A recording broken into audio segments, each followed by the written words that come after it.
নমস্কার বন্ধুরা, রাধে রাধে। আশা করি আপনারা সকলেই ভালো আছেন। বন্ধুরা, আজকে আপনাদের আমি জানাবো স্বপ্নে বেড়াল মারা গেলে অথবা বেড়ালকে মেরে ফেলতে দেখলে কি হয়।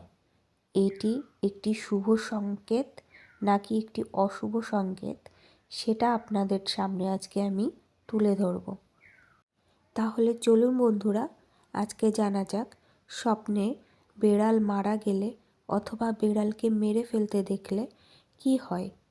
স্বপ্নে বেড়াল মারা গেলে অথবা বেড়ালকে মরে যেতে দেখলে এটি একটি শুভ সংকেতের দিকে ইশারা করে। স্বপ্নে যদি বিড়াল মারা যায় তাহলে আপনি বুঝবেন আপনার শত্রুর কাছে আপনি বিজয় প্রাপ্তি করেছেন। আপনার শত্রুরা চাইলেও আপনার কোনো ক্ষতি করতে পারবে না।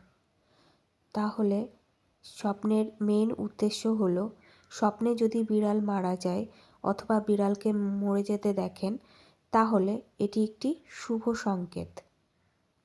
বন্ধুরা, তথ্যটি যদি আপনাদের ভালো লেগে থাকে তাহলে আমার চ্যানেলটাকে প্লিজ ফলো করে নেবেন।